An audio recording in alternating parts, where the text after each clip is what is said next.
of just the realm of possibility in let's see, in computer world right now. But that happens, you know. It's nothing to be ashamed of.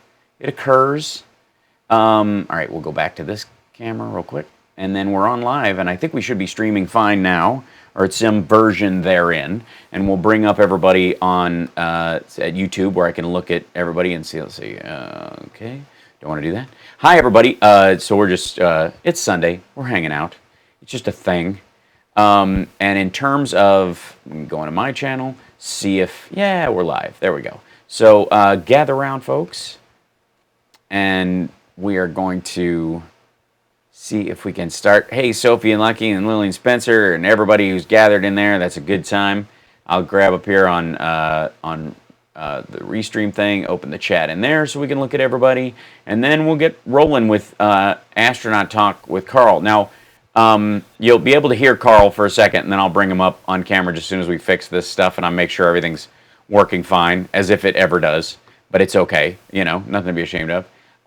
What's happening, everybody? Good to see you.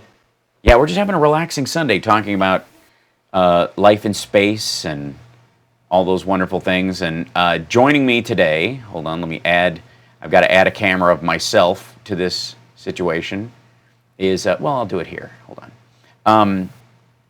Is Carl Alessi. Now, Carl, I don't know how long, welcome to the show. Ta-da! There he is. There we are.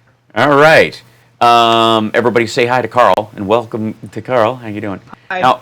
Now, Carl, Carl, I've known as a friend and supporter for quite a long while, and I was trying to go back to when I first, like, we kind of crossed paths, other than just in chat rooms and whatnot around, things like the Stephanie Miller Show, and and the offshoot from there, and what the origin story was. But I think then just diving into that thought, I was like, you and I have talked NASA since the very beginning. That's my primary memory of our hangouts, and when we get into side conversations, and I know you have a fascination with it. And I don't know fully to the extent where it intersects with your career or your work or your study. So why don't you tell people that part? Because it's news to me too. Sure. For me, it's pretty much applicational from the standpoint of always having followed all of NASA's activities since I was a little kid. Going back to 1961, at least, when the teacher would roll in the big Soviet Union-style TV on the cart and have the rabbit ears, and we'd watch Alan Shepard take off on May 5th, 1961. Right. So I've always had a fascination with it, but to this day, when people hear me talk about space and describe it from a human or an engineering viewpoint, they're saying, "Why aren't you working for NASA?" And I just tell them the truth, and that is, I can't do the math. I have math deficit. I'm terrible at it. So I'm decent with words. I can describe these things. I can write about them or talk about them, but being able to do the engineering side of it, not so much. Right. And I think the one thing that people forget in terms of what it means to be an astronaut is a lot of these guys are doing on-the-spot, high-order math is probably one of the primary skills. And by the way, is audio okay for everybody? Yeah. We know that Carl's audio is choppy. That's just a Skype affect, so I apologize for that a little bit. I'll see if bringing the audio down a little bit might help. It's really hard to say. I'm very hot on that side of things, so I'll see if I can bring that down a touch and not choke everybody off. But in terms of I think that's probably my same feeling about it, is that, and I here's the thing, I love math. I'm for it. I wish I was better at it, and maybe it's just the factor of how they teach it, and maybe there will one day be a better way to learn it, and we just haven't stumbled on it yet, which is entirely possible. But I've always been fascinated by if you watch the old astronaut videos of them, or NASA film even, of them doing the math on how much fuel to use on a turn, changing trajectory, what that trajectory effect is. Like so much, like Summer and I both love Hidden Figures as a great movie, and it's about the women who supported the mission control down there, helping them calculate the math and stuff. It's fascinating. It's a great movie if you get a chance to watch it. But I'm always amazed too by the guys in the capsule doing it live and checking. There's a couple of times where like, can you check my numbers, Houston? Mm-hmm. Yeah, exactly. There was a lot of debate very early on when they were ramping up for Apollo about how much burden would be placed upon the crew in terms of their computational ability and their ability to navigate from the Earth to the Moon and back again. Mm-hmm.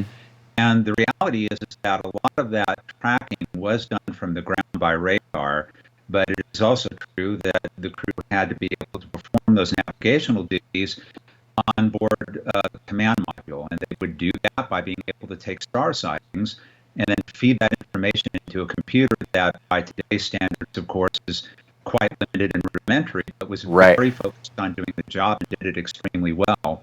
They didn't have anything like a fax machine or even a printer, so anything that they had to copy down in terms of referencing numbers or making sure the values were right had to be all handwritten at that point. Yeah, and I think that's the one thing that like is the big,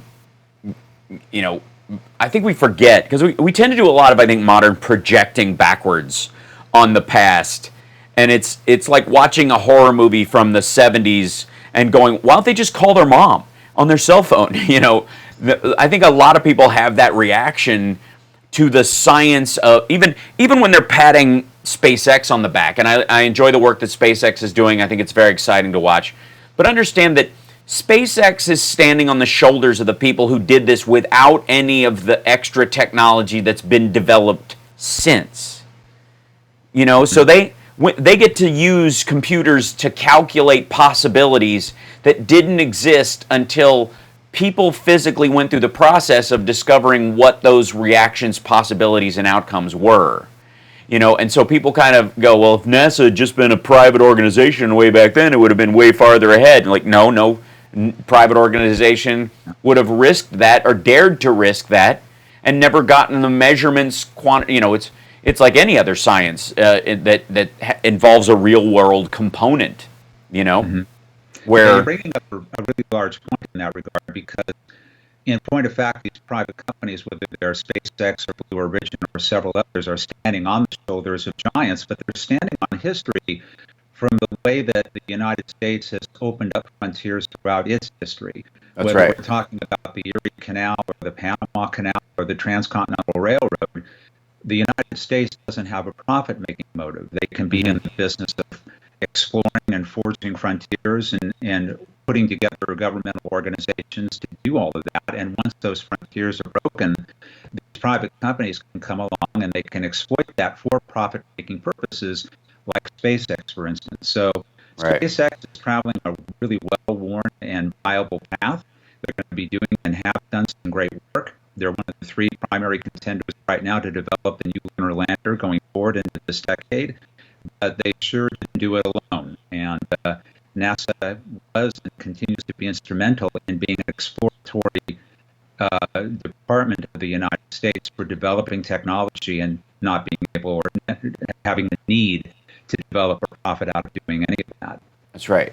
And it's kind of when and we'll try and keep this as apolitical as possible, but it's when politicians refer to other political people or politicians as professionals. That phrase has been floating around, where the idea is that being a professional might have a specific profit-related motive, or to quote Indiana Jones' Fortune and Glory, but only within the context of how valuable it is as far as it's the singular motive and the least amount of liability. Whereas governments or societal motions gathered together, like NASA or the NIH or the CDC, for example, their method, their purpose is wholly different.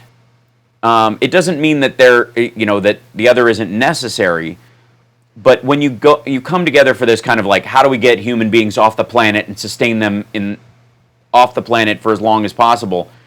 There's a long distance between coming up with that idea and it becoming a profit motive driven element of society, like the internet. The internet was the intranet created by the Pentagon initially as a way to connect sites using computers and telephone lines all across the country. And it wasn't a viable commercial endeavor until all the kinks had been worked out by the DoD and the Pentagon for decades.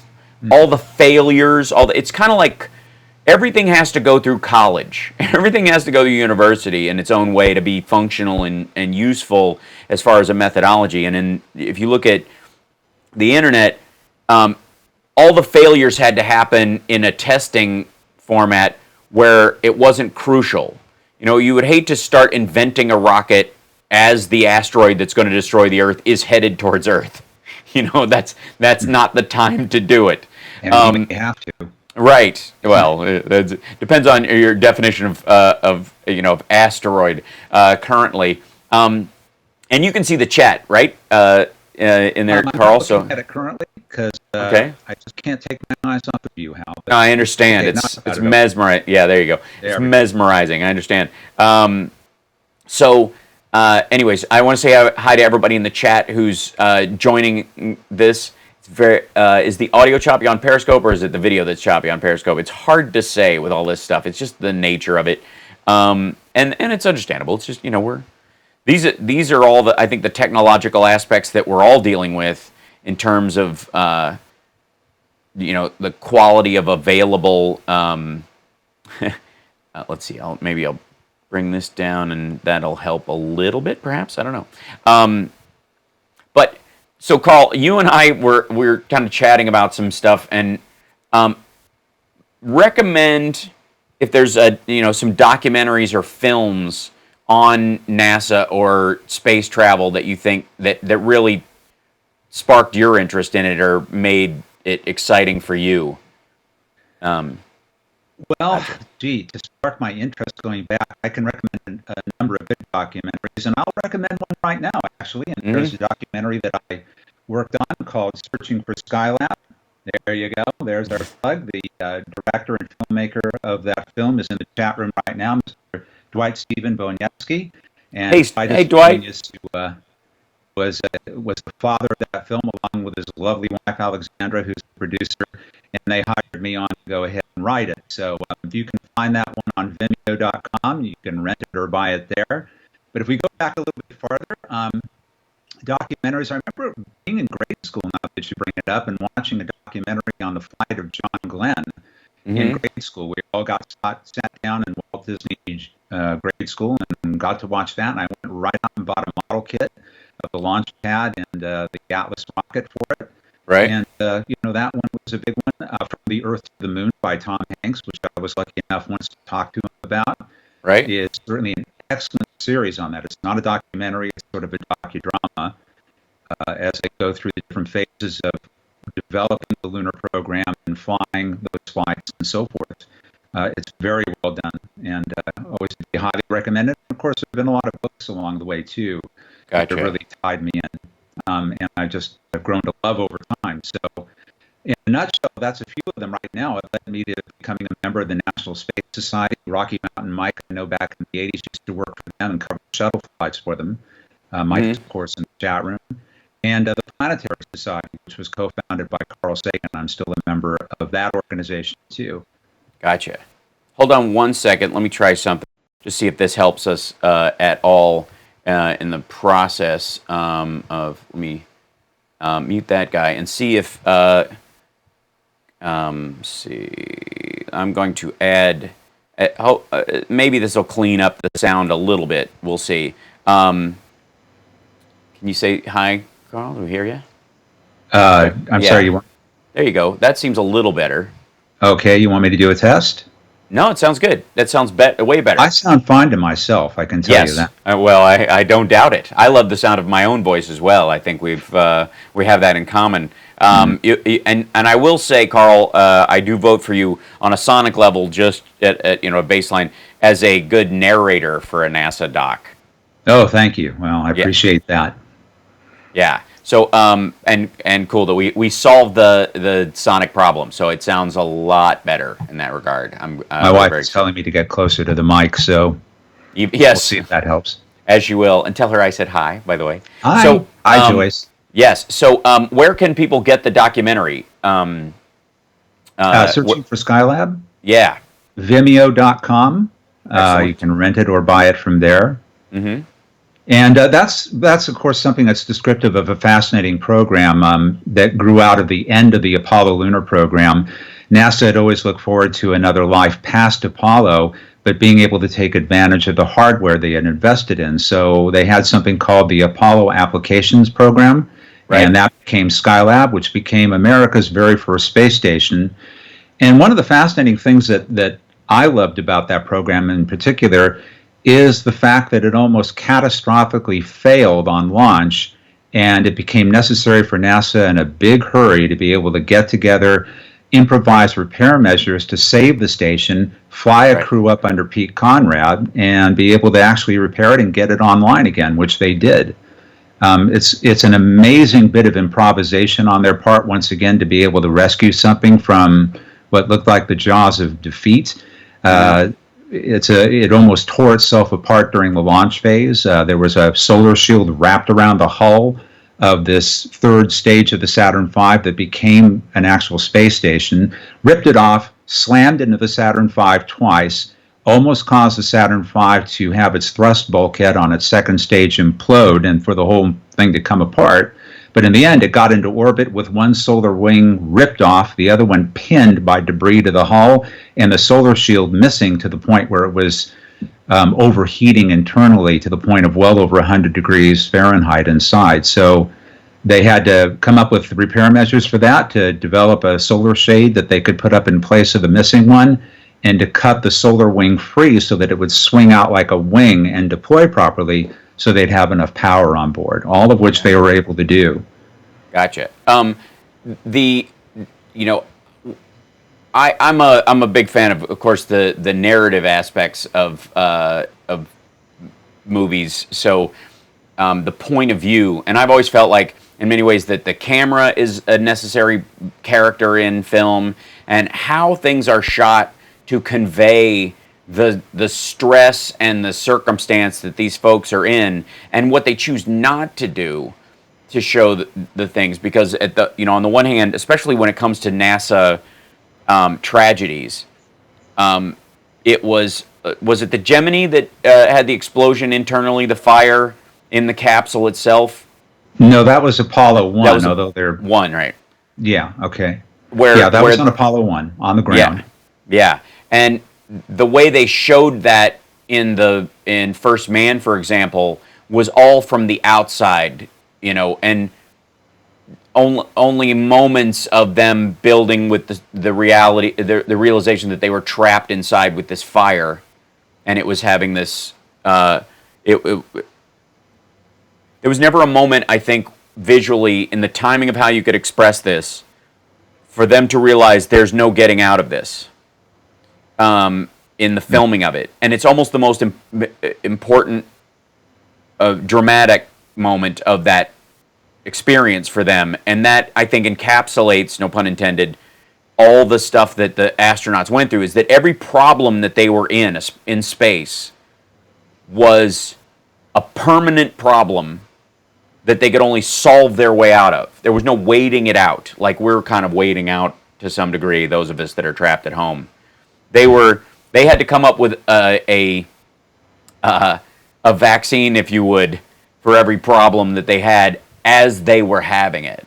Mm-hmm. Yeah, that human side of dealing with those problems as a problem that was solvable is something that was always very endemic to the NASA nature of things. And the Apollo 1 fire had its genesis going way, way back. The Apollo Command Service Module is something that had its genesis really in some very early design work by something called the Space Task Group out of Langley, Virginia. NASA has a number of field centers all over the country. They're all over the country on purpose because you've got a lot of congressional districts that vote on money for NASA. So therefore, Sure. you have them anywhere from Virginia to Kennedy Space Center to Houston and well beyond that. So going back to the earliest days in the Langley, Virginia Field Center, they had a group called the Space Task Group, and they started drawing up this design for a 3-person space capsule that ultimately might follow Mercury. They weren't sure what they were going to do with it. They had no idea of how they would necessarily, if they would land it on the moon, which they thought they probably likely would somehow. They didn't even know how they were going to do it. But one of the things that they came up with was a pure oxygen environment inside the command module. And when they finally let the contract to North American Aviation out of Downey, California, not far from here, they said, you're going to give them a pure oxygen environment. They said, we're not really comfortable with that. That's dangerous. They said, it's never been in any vehicle we've flown before, like the X-15. It's simpler, it's lighter. You're going to make this work. Okay, well, it'll have a pure oxygen environment. And sure enough, nobody ever thought anything of it. The idea of pumping in 16 pounds per square inch on the ground during testing. You don't have any fuel in the rocket that day. But something touched off the spark. It was thought later that it might have been actually some kind of chafed wiring bundle near Gus Grissom's feet down there. And when you have a spark like that, in 16 psi of pure oxygen, everything burns. Yes. Velcro burns. Anything that's at all combustible, they're all saturated with this oxygen. And that fire was very quick. The pressure buildup was quick. It ruptured the hull of the command module. It filled up with smoke. These guys were not burned to death, which a lot of people think. They died of smoke inhalation. And so that was a traumatic moment for the program. Nobody thought it would happen. Nobody saw it coming. But once it had happened, they started to take immediate measures to start seeing what they needed to do to fix it and get flying again and try to meet that deadline of getting on the moon by the end of 1969. Right. And when I remember very distinctly, it changed the design of the door on the outside of the capsule, because there was one of the things that they dealt with was the fact that these guys ran up to it. There would have, in their mind anyways, been able, there would have been time to vent the chamber and probably spray, flame retardants into it, or or some sort of extinguisher, that kind of thing, or at least let the oxygen out of the space quickly. Whatever they're, either way, get the guys out. And ultimately, there was no way to do it without them working it from the inside, and they were not in a position to be able to do that because of how fast it was happening, the fact that they were surrounded by fire. I mean, like, it was that kind of a perfect storm, which, interestingly enough, had it happened on launch or in the air, would have taken every aspect of the rocket with them, would have left their physical body stranded in space. It would have just been scattered. These are the calculations of trying to solve it as it happened. So anyways, by the way, for the record, while we were discussing this, I did the math on the audio delay between your video and your voice and made them match, because people said you were out of sync. And I'm out of sync. Oh my God. You're not now. Because I did the math. It's still weird. There we go. So anyways, I think it fixed it. Anyways, it's fixed on my side, so that's all I can help with. I can't help YouTube. So I wanted to show something that I also, by the way, we know your documentary, that you were a part of, and that Mitch was in charge of. Dwight. Dwight. Yes. Dwight Mitchell. Am I getting the names right, or am I mixing names from the chat? Completely wrong, but that's okay. It's Dwight Stephen Boniecki. It's okay. I was looking at somebody else in there. There you go. So Dwight, thank you for being in the chat. There he is, Dwight Stephen Boniecki. There he is, Boniecki. He went right by. I think he just deployed a solar panel. That's exactly what I did. Just blew the cylinder right off of it. So, tell me your favorite Hollywood astronaut or space movie, narrative wise. I suppose it would probably have to be Apollo 13, and they went, as you know, to great lengths to make that as accurate as they could. But there are mistakes in it. There are things that they did on purpose, obviously, to have a narrative that drives through really purposefully and cleanly. One of the things you get the impression from in watching that film is that there was only one flight director, Gene Kranz, played by Ed Harris, and that he was leading the effort the whole time inside the mission operations control room. And in point of fact, you had several teams that would trade off, Right. that were doing all of this heavy work under god-awful circumstances. Yeah. I was lucky enough to actually have dinner with the fellow that played the ecom director, who was played by Ron Howard's brother in the movie, Right. Cy Liebergott, and got a chance to talk with him quite a bit about the accident and how he reacted to it and what was going on. And Cy's a pretty intense guy. I remember him first walking up to me and saying, there's this site here I found with all this licensed software. You can get it for like 30% off, 30% off, and it's licensed. I said, it's legal? Yes. He's a very intense guy, but he would tell you in interviews, he said, when this stuff started happening, when there was this, whatever happened on Apollo 13, their fuel cells started going off the line, they started losing electrical power, all of these things happening, he said, I didn't know what had happened, but I couldn't tell the flight director that. So when I was asked what's going on by Gene Kranz, he would just say, might be instrumentation, flight, I'll get back to you. And that was his way of saying, I've got no damn clue. Right. But I can't say that. But what he wanted to do, and this is interesting, and he has said this himself quite publicly, I wanted to run out of the room.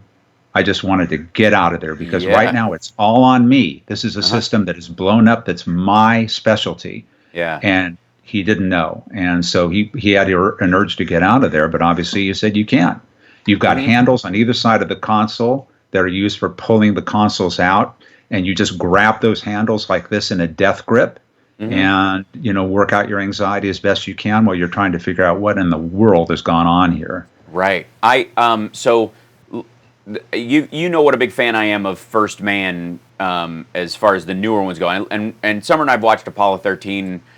Just so everybody that doesn't know who's watching this later at another time, my girlfriend grew up in Florida. She's started as a competition and dance performer. She and her troupe won Star Search when she was 15 as a dancer, like professionally trained. And she lived near Cape Canaveral in Florida, and they watched launches all the time. And they grew up around that stuff. And she watched the Challenger explosion out a window, not on television. Wow. That kind of thing. Like her class went there, and she went to space camp when she was a kid. Part of her, secondary dream in life is to be an astronaut. And I'm trying to keep us both sort of like healthy and alive for another 60 years, so that tourist space travel becomes a possibility. I'm convinced it will. So she grew up around that. So she'll put on Apollo 13 as her good night movie. Anybody who goes to sleep to a movie knows what I'm talking about. You put a movie on, and just let it, play as you go to sleep or something. A lot of us are doing that during quarantine, I think, more than ever. But I'll come in and she'll be watching like NASA documentaries. There's elements on just the development of the capsule, development of the spacesuits. There's documentary stuff on almost all of these things. And then we own all the, we own everything from Apollo 13 and First Man and all the way to Moon and I'm blitzing on the name right now, but the one that was Capricorn. Capricorn 1? 1, yes, the one about faking the moon landing. Right. Okay. Like the all Mars of it. landing. That's right. Yeah, but the Mars landing. Yeah, right. Faking the Mars landing. Try to go to Mars with a lunar module, you're going to die well before you get there. Okay, so I'm on record of saying that. Yeah, you don't have enough room for snacks. Exactly, so, and you've got O.J. Simpson with you. Enough said. Right. Yeah, like you won't make it to the end of the block, much less all the way down there. So we have all of them. I'm just saying, we watch those all the time. And I came in, speaking of Apollo 13, as we've all been finding ways to keep ourselves busy during quarantine, and Summer's watching something that NASA decided to do which I'm going to put up on screen right now at the Internet Don't Collapse, which is a live, real-time, on the date of, anniversary of the Apollo mission. They did this for the first week of April, as it happened, moment to moment, starting from like the lead up to the launch, them going out to the capsule, going up in the thing, and then all the way through to the problems they had, mission day 3 when they hear an explosion on there. I'm going to play a piece of it. I don't know if it'll sound okay. We'll see. Hold on. This is just a sampling of what is happening in here. You can go through in all these. I think this is mission control audio. Copy, Capcom. Thanks. Roger, we copy. That's where we want to be, Jim. So, they are, this is literally second by second, moment by moment as it happens. And okay, look, gentlemen. And Jack, have y'all got good LEM data down there now? Good LEM data. Econ. So there's flight recorders. Here it is. Yeah, flight left, flight. The mission director's audio. This was one of the most amazing things I've ever seen. Pull out some display breakers. Just let y'all keep an eye on things. It's a little. We're gonna have good data here for a while. Roger. Sorry if it's a little quiet for you guys. It's kind of quiet audio on their end. We end up without any good tracking data. There's no way we get any tracking data. But that this is data is biased because this is from a site called ApolloInRealTime.org. We cannot use that tracking data. Okay. And Consequently, somewhere in here, we're going to have to bring up some kind of tracking on the CSM. They start working on, watching them work this problem. And the movie is fantastic. But listening to them do it is an experience in and of itself, because you hear all these subtle moments and these like changes in tone, and that moment you're talking about where he grips, he's gripping the thing and just trying to stay in the room.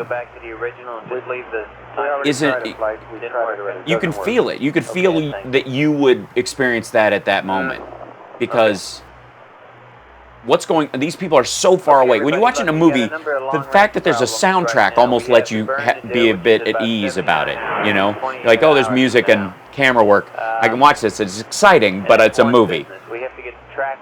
When you watch from their point of view, and I'll pause the audio on this. When you watch from their point of view, and listen to this audio, you understand that they're flying blind. And mission control. They're looking at these numbers. They're looking at the, spikes in heart rates and spikes in, in fuel levels and electrical impulses, and where they're working out how much battery life they have for the control system, beyond even what fuel there is, and that when they turned off parts of the system in the movie, they go through this whole thing. Turn off parts of the system, and they have to figure out how to turn the systems on without blowing a fuse.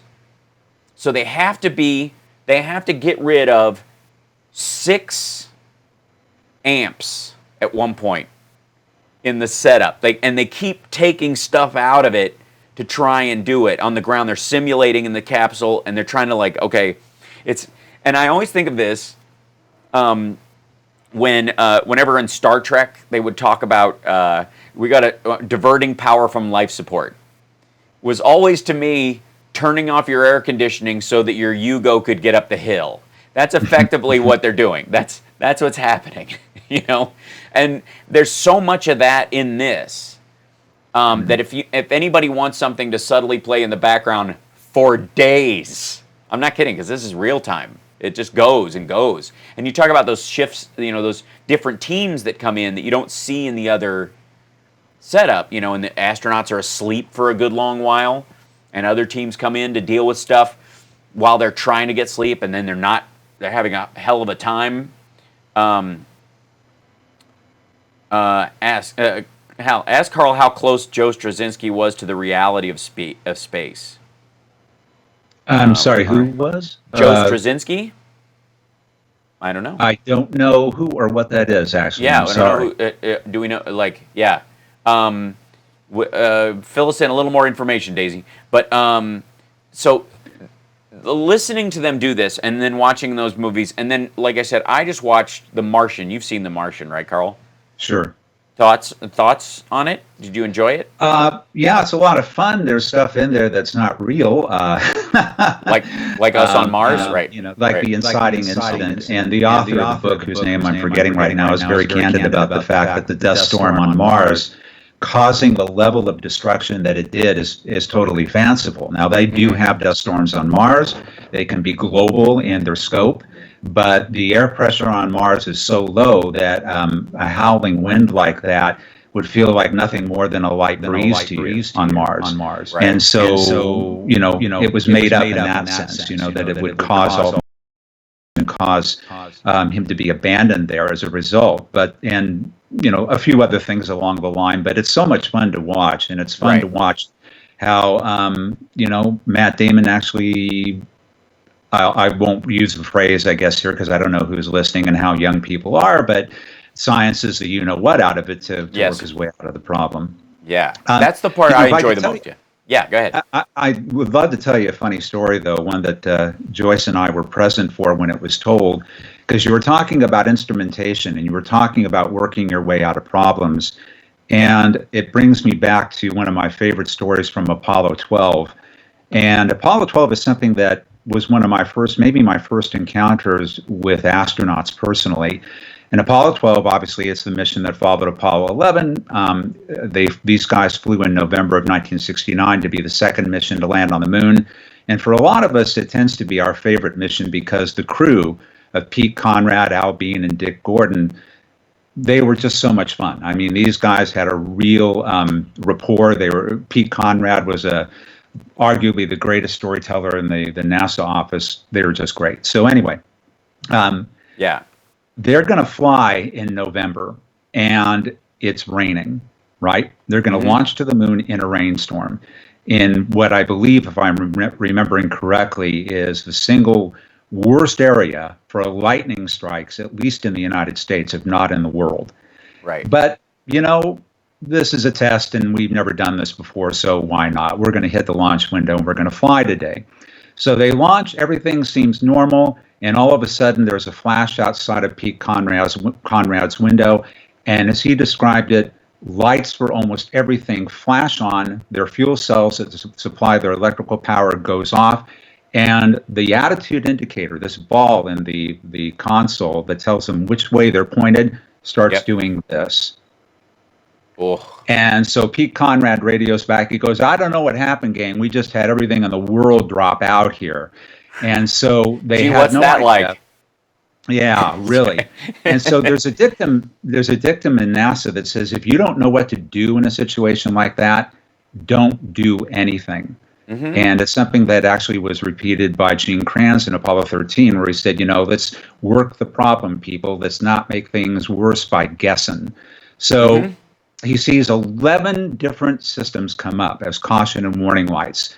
And he starts enunciating all of them one by one by one. He said later, he goes, if I thought about it, I just would have said, instead of saying, naming them off one by one, I would have just said, they're all on, because they all were. And so they didn't know what to do. They didn't know if at that moment the Saturn V was flying in circles, flying into the Atlantic, or flying the way it was supposed to fly. They had no way. They didn't have much of a view out of their windows at that point in the flight. So there was an engineer down on the ground in the mission control room called John Aaron, who recognized what the issue was, and he says, tell them to go SCE to aux. Now, that is, nobody here knows what that means except maybe Rocky Mountain Mike, and I know he knows what it means. But it's signal conditioning equipment. It's necessary to get the instrumentation on your panel to read correctly based upon converting analog to digital signals. They radio that up to Pete Conrad, and he's never heard of it in his life. And he goes, FCE to aux, what the hell is that? And SCE to aux. So they hit that switch, and all of a sudden everything goes back to normal. Their attitude indicator finally starts to work. And Pete Conrad, as he said later, he goes, I had to make a decision right then and there with the abort handle and whether or not to twist it and blow $165 million going to the moon into the Atlantic, during an abort. But he didn't do that, in point of fact. Yeah. So, It's always Yeah. one switch, isn't it? It's always one switch. It's good that you have that picture up, Hal, right now, because Yeah. that switch is in the lower right of that panel. It was in front of Al Bean, way over from where Pete Conrad was. Al knew where the switch was. And Yeah. so he reached right in front of him in that lower tier of switches and switched it over to aux. And that's what got those panels to come up and got everything to start reading correctly for them at that point. Right. So they'd actually been hit by lightning twice on the way up like that. It knocked off their fuel cells. It threw out the inertial measurement unit in the command module so that the 8-ball was rolling around on them. But Saturn V has its own computer and its own inertial measurement unit. And the Saturn V got hit and goes, I don't care. So what? Right. I know where I'm going. And it just kept Right. flying true. Hold on one second. I don't know why that audio thing is being weird for 1 second. Oh, I see. There's some sort of doubling of the audio situation that's going in there. Oh, you ridiculousness. The reason we're getting it is because that should not be going. No, I don't want that in there. Let's see. This is, yeah, and just so you know, this is the inside of the Apollo capsule.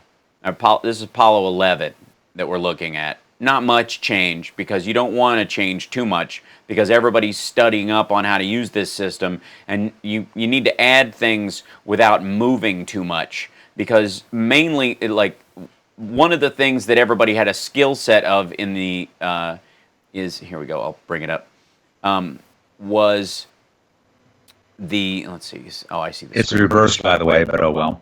Yeah, that's just the nature of this whole thing. Yeah, that's why we're getting an echo. I think. So, in this, you're teaching them how to use this. It's like flight controls on a regular airplane. You want to add stuff, but the essentials, the things that you use to fly the damn plane, shouldn't move too much mission to mission. And these guys spent a lot of time memorizing where everything was, so that they could reach over and do it by hand without even looking as best they could. I mean, you always would check, but there might be a circumstance where you simply cannot see, and you need to know, in general, third switch from the right, mid panel, all that stuff. Like, if your life depends on it, being able to find all that stuff. Now, what we're also looking at in here is a lot of redundancy. That switch to aux thing was a power element to let the controls be like routed through a power panel that was not fried. I guess is that. Well, what had happened was that they had lost power from their primary generation source, which were their fuel cells. So they needed to be able to switch this unit, the signal conditioning equipment, over to batteries. So when you go to aux, it goes to battery power and it starts working again. Gotcha. So so essentially that's what I'm saying is that the batteries were a different array, so that everything's getting a stable voltage again, so that it can do its job instead of being overloaded with some sort of electrical signal. Now, in this whole thing, there's redundancies of certain systems and switches. That's what that aux system is. And there's a whole other secondary panel of stuff in there for that aux battery system. So if the battery array does this, how do you switch off each single battery array point, the whole system itself? How do you toggle, whether something has a toggle switch or not, or whether it just is a pop button like a, because one of the things, Carl, if you'll that they talk about is the fuses getting blown. That's what they were when they were testing for the amp problems that they were having on the ground, was that they were blowing fuses. And it's just like in your house. If you turn on the air conditioning in 100-degree heat and you got everything else running, and you blow a fuse in the house because somebody uses a hairdryer, you go out to the panel and you see what was blown on the outside of the house, and then you're switching and trying to figure out stuff. They're doing that live in a capsule with this much room in it, about as much room as there is you to me on the screen, with nowhere to go. And I think it's fascinating what you said about like mission control wanting to leave the room. How do you think these guys felt? Yeah. You know what I mean? Yeah, well, if you're in a case like Apollo 12 where they had a near emergency like that, or at Apollo 13 where it was a flat out incipient disaster, yeah, there is not much of a place to go Right.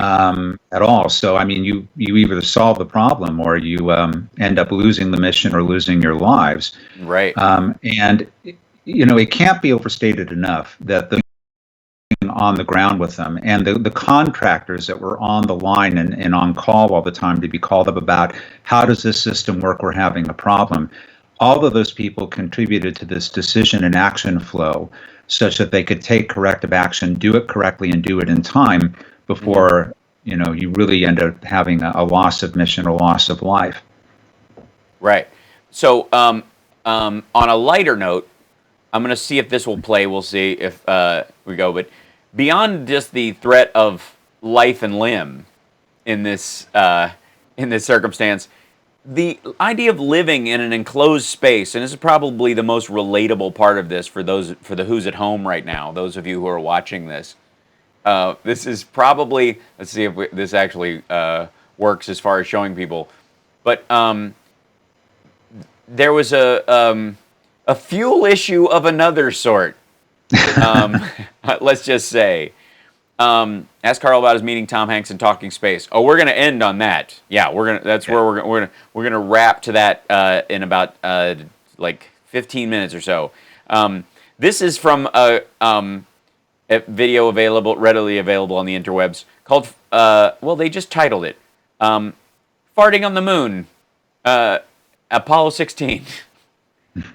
This is you talk about how much the average human being breaks wind and in what context and how their diet relates to that amount. This is, wait, well, I'll let you describe it, Carl. Who's talking to who in this? Okay. You've got John Young, who is the commander of Apollo 16, talking to his lunar module pilot, Charlie Duke. Mm-hmm. Let's go back just a step on how... No pun intended. Right. Go back a step on this and how this happened. On Apollo 15, right, the first of what they call the J missions, where they had a lunar rover and they're doing advanced science for 3 days, the workload on those guys was so extreme that they started registering cardiac irregularities. Both of them were. And the flight surgeon and NASA got very concerned about this. So they said, well, what do we do in the future to ameliorate this problem with cardiac irregularities? They need more potassium. How do you get more potassium? Drink orange juice, lots of it. Drink it from a bag and a straw inside of your spacesuit. And that sets it up. So here we have John Young describing what he thinks is not a hot mic, a problem that came out of drinking all that orange juice to Charlie. There you go.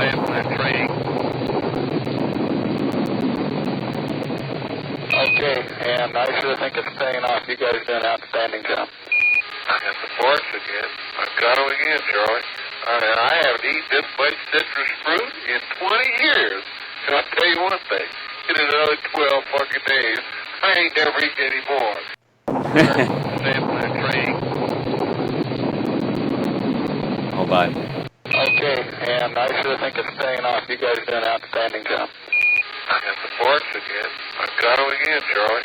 And I haven't eaten this much citrus. There he goes again. Hold on. You guys did an outstanding job.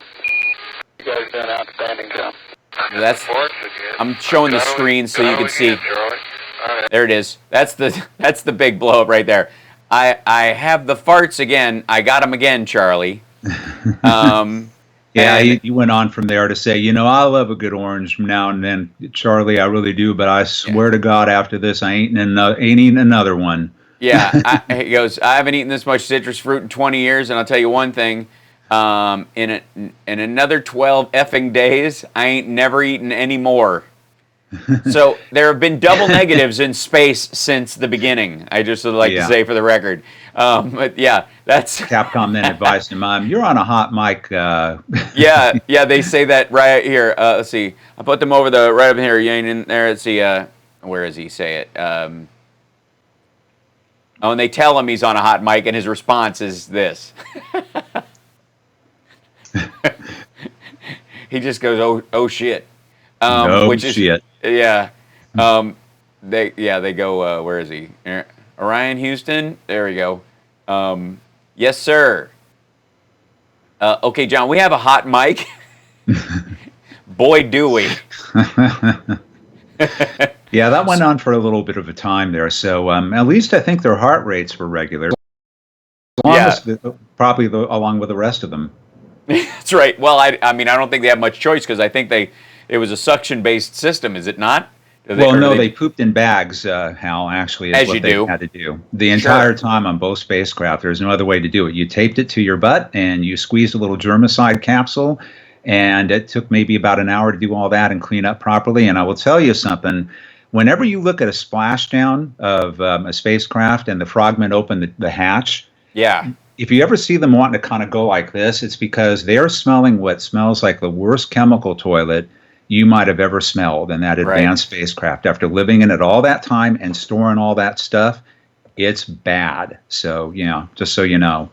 I believe you. I mean, it's anybody who's had a roommate in an apartment knows that it can be that serious.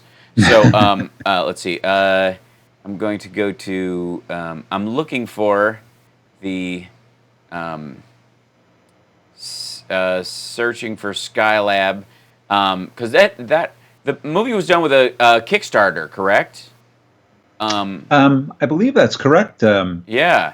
White. I'm not sure. Yes, there it is. There, yeah, it's coming up. So I'm bringing up the website on there. Let's see, and then I believe this is the trailer for it. Let's see if I can open this in here and have it be a full-on. No, it's going to be teaser trailer. I'll open that and in YouTube so that we're able to show it when the time comes. So. This is like a kind of an extended, hobby for you, as we all have things that we love and bring us joy. I'm curious, and let's see, we're a little choppy right now, but okay, so we'll play catch up. I'm taxing my system. Talk about not, overusing your fuel cells at all. I'm literally watching my system CPU as we do this, Carl, for my camera and your camera and the Skype and all these kind of things. So I feel like I can. This is my own little slice of astronauthood as I try to manage all these things to avoid disaster. Yes, EO. Just to be clear, searching for Skylab, not Skynet. Totally different. So there you go. So we all have our own kind of hobbies in this aspect, and the way I'm trying to phrase it is, for you, what's the most inspirational thing about the space program? The thing that, because there's obviously things that are fascinating. I get caught up in tech and all kinds of stuff. I'm fascinated by it. Mm-hmm. But beyond that, you need something that inspires you about it as well. You know what I mean? And there's the heart of the whole thing. I was inspired in watching Apollo 13 and First Man and The Martian and the documentaries on Apollo 13 and like any of those what inspires me is that looking beyond the Earth and these people who have been on the frontier of doing it, and risking their lives and their relationships and their livelihoods and the possibilities in their life. What is it for you that gives you that kind of excitement? Is it watching the launches? Is it seeing them splash down safe after doing something? What's that moment for you? Well, I think one of the things I'd mentioned earlier certainly was this idea of encountering challenges. Everybody else gets to hear them. Why don't I get to hear them? Oh. That's Did hilarious. I drop out on you? So hold on. Maybe it's my headphones. It's okay. They can hear you, so keep talking. Okay, I will keep doing that. It's not my I mentioned problem earlier, to solve, that's not the yours. idea of being able to overcome problems that arise when you're not expecting them, and to invent solutions to those problems as you go. But in reality, NASA and people that explore space do that all the time. I mean, if you're having to invent something that's never been done before, it may not be an emergency, but there might be something like a pressing deadline. For instance, when we decided to go to the moon, and when John Kennedy committed us to doing that back in May of 1961, we had Carl, no I don't mean clue to how we interrupt were if I going am. to get there. No idea. I mean, there were some ideas that were out there, and there are three main ideas. Again, this is me solving the problem as we go along. This is every time something has to happen. It's just the nature of it. Wow. All right. Okay, turn off the pass-through. That's wrong. So, let's see. Well, we're going to wrap up anyways in this regard. So let me see. Okay, that'll do it. As we wrap this up, I want to play the. I don't know if you got a chance to finish your thoughts. So do that for me. Not really. Okay. Yeah, there you go. Well, no, I was just talking about how the commitment was made by John Kennedy in May of '61 to go to the moon and do it by the end of the decade, not because these things are easy, but because they are hard. Because they are hard, right? Yeah, exactly. They are hard. I grew up with that accent. My father was from Boston, so I'm real familiar with it. But, there was an aspirational part of that. It's not, there was obviously a commitment to do it because we had to beat the Soviets and we had to show the Soviets up, and it was a Cold War thing. Right. But it was not just that. It was more than that. It was dreaming a big goal for the United States, that the United States could meet as a people, that drew in over 400,000 people around the country to make it happen, that cost some lives along the way, that cost a lot of marriages along the way for people that were working in that commitment as well, and drew in people from all over the country. Right. But the idea that you can reach out for something that's bigger than yourself, that can be bigger than the sum of the parts of all people working together, is something that I think is fascinating to a lot of us, and I think is something that gripped me from a very early age and still does to this day. Right. So we will continue to do that as a country. I hope that our efforts to get back to the moon and do it at some point in this decade are going to bear fruit, and that we'll be able to build on that rather than abandoning that effort the way we did after Apollo. Yeah, I've always felt that the inspiration of space travel has as much value, nearly as much value, as its technical feat, as what we learn from it, because a certain amount of technological navel gazing in terms of defense and social networks, I guess, without some idea of where we're going, is damaging and dangerous. It's just a heightening of the old way of being with nowhere to go. It is as if no one ventured off their island and simply just grew insular and, had our society taken kind of a Lord of the Flies angle. What helps you avoid that is the idea that there is a future. There is something to look forward to. There is possibility that is an order of magnitude beyond just we'll invent a cure for a singular disease, or treatments, because that seems like, okay, there'll be another disease right after that, and another disease right there, because that's humanity. But some of these aspirational goals are so beyond extraordinary that the pursuit of them is infused with hope. And for me, that's what space travel is. The idea that we would colonize another planet where every human being on this planet would bring what they have to bring to the planets in our galaxy, our universe, and beyond, has always inspired me. I've always been a fan of the original Gene Roddenberry form of Star Trek and the attitude that he implanted in it, and it has such incredible value, more so than Star Wars. As much as a Star Wars fan as I am, I would consider Star Trek and Star Wars not competing universes, but completely different. Star Wars being in the fantastical space western, adventure storylines in the realm of anything from Lord of the Rings to what have you. But Star Trek itself was about the possibility of humankind, Earthlings, where we go, how we interact with other life forms, and be our best selves towards them, even when in some cases they're not presenting their best selves to us. So I'm going to wrap this up so we can get about our Sundays, and everybody can go out and wish their mother a happy Mother's Day if you haven't already. And I want to play the Searching for Skylab trailer that was on there. I think this is the teaser that I have. But the website is in the chat room. Can't Stop Line has put it up in there a couple of times. And let me see if I can roll this right now, and you should be able to hear it and see it in theory.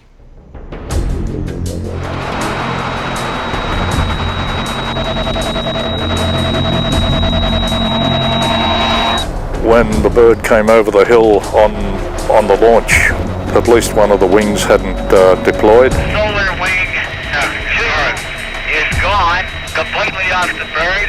The gold foil has turned considerably black in the sun. We were just sitting there wondering whether we still had a job. This is Skylab control. Malfunctions were indicated to have occurred 1 minute and 3 seconds after liftoff.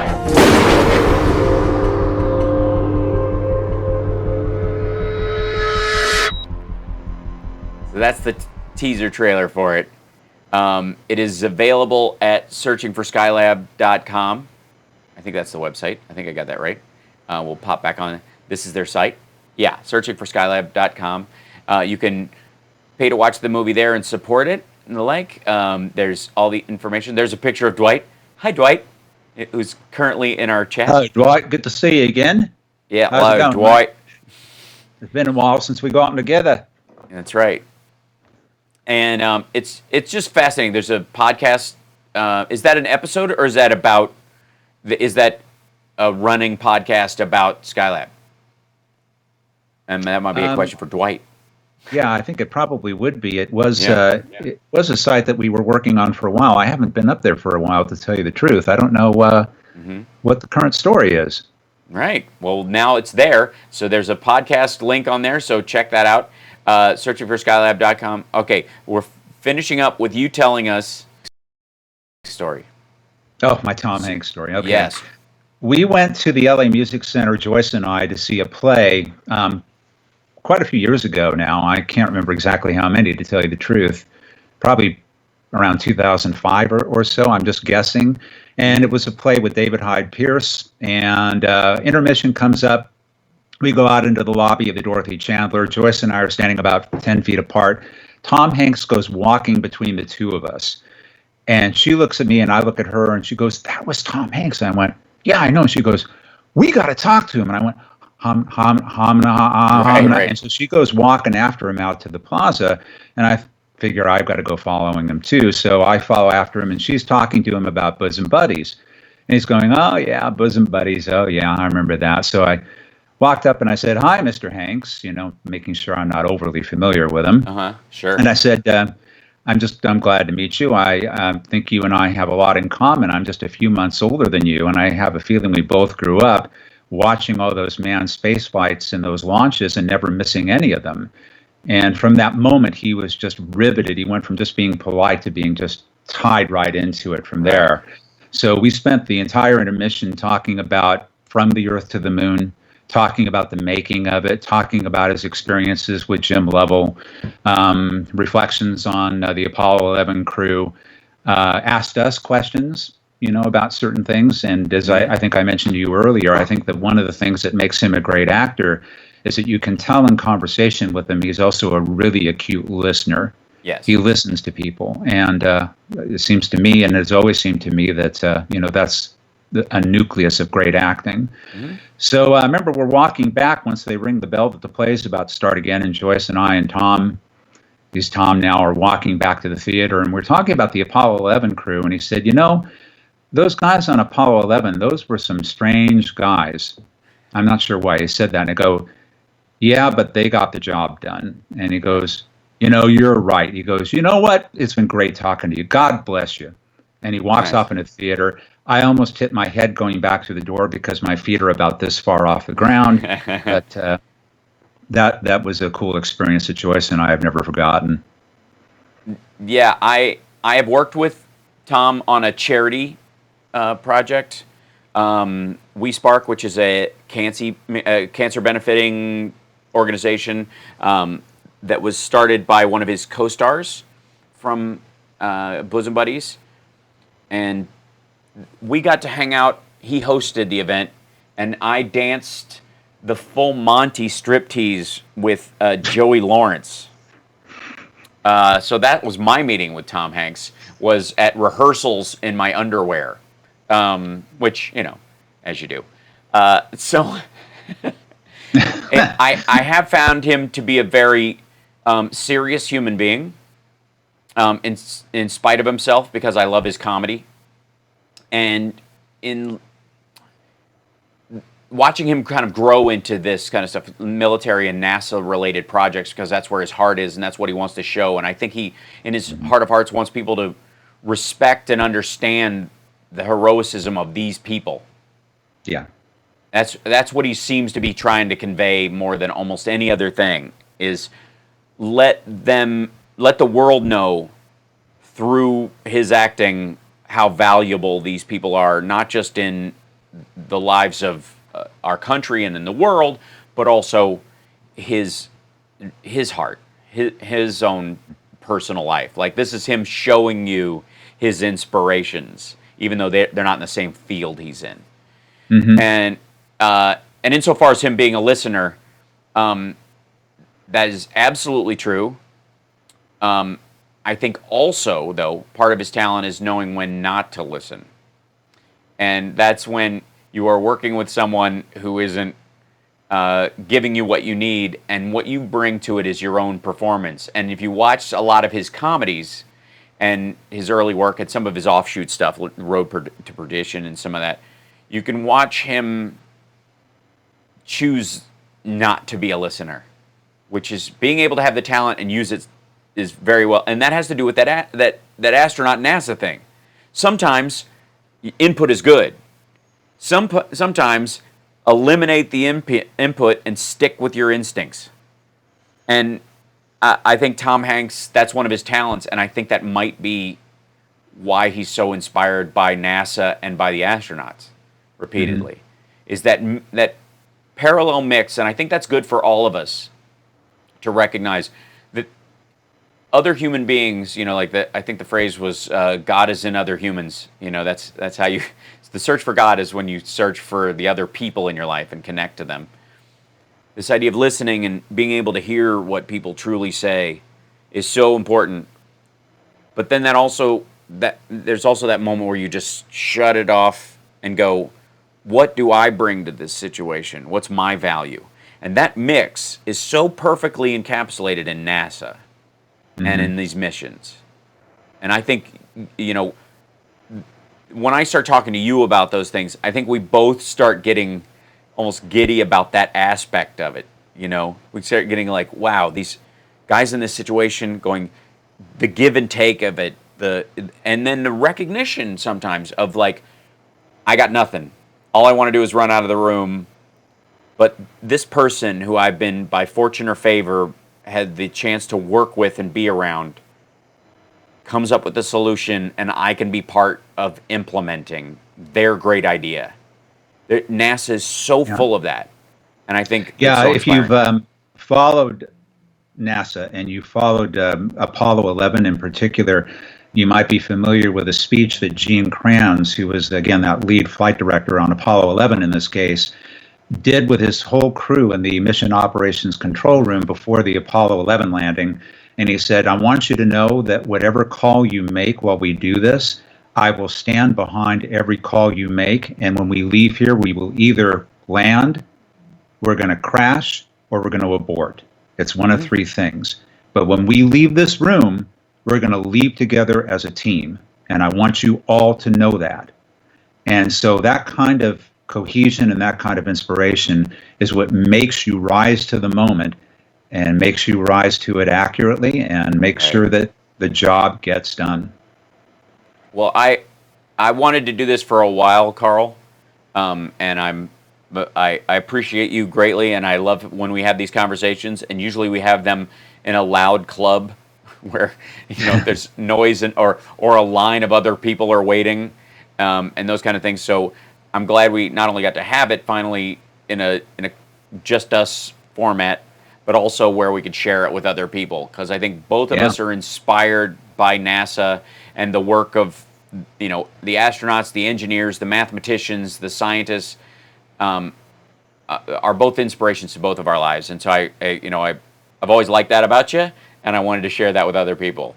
So. Well, thank you. Thanks for the opportunity. There's so much more to say, but I was glad to have a chance to say a little bit of it.